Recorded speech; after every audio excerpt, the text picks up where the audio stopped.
Embrace the power of knowledge at Sanskriti University, ranked first in most promising university in engineering and management in India. Visit www.sanskriti.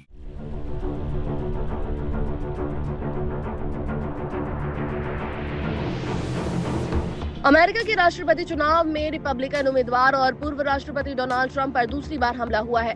Trump के Florida स्थित West Palm बीच पर international golf course के बाहर गोलीबारी हुई है।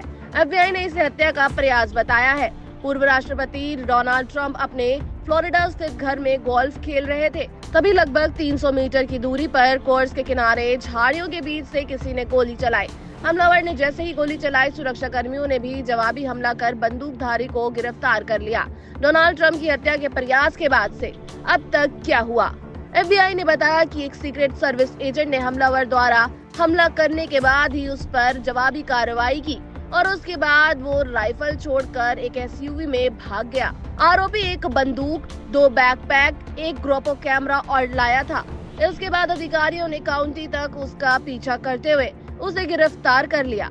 Morton county के sheriff William Snyder ने बताया कि पकड़े जाने के बाद आरोपी शांत था और कुछ बोला नहीं। स्नाइडर ने कहा कि मामले में अभी जांच चलेगी। फिलहाल ये स्पष्ट नहीं हो पाया है कि गोलीबारी ट्रंप को ही निशाना बनाकर की गई थी या कोई और कारण था। हालांकि FBI ने कहा है कि प्रथम दृष्टया ये ट्रंप की ही हत्या का प्रयास लग रहा है। बता दें कि 13 जुलाई को पेंसिल्वेनिया के बटलर में एक रैली के दौरान डोनाल्ड ट्रंप को गोली मार दी गई थी। हालांकि गनीमत रही कि गोली उनके कान को छूती हुई निकल गई। इंटरनेशनल गोल्फ कोर्स के बाहर हुई गोलीबारी में ट्रंप पूरी तरह सुरक्षित है। हमले के बाद पूर्व राष्ट्रपति डोनाल्ड ट्रंप का भी बयान सामने आया है।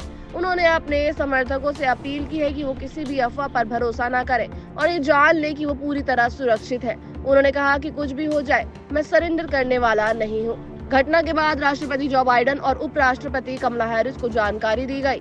व्हाइट हाउस ने कहा कि बाइडेन को ये जानकर खुशी है कि ट्रंप सुरक्षित है। डोनाल्ड ट्रंप की राष्ट्रपति पद की प्रतिनिधि कमला हैरिस ने कहा है कि अमेरिका में हिंसा की कोई जगह नहीं है।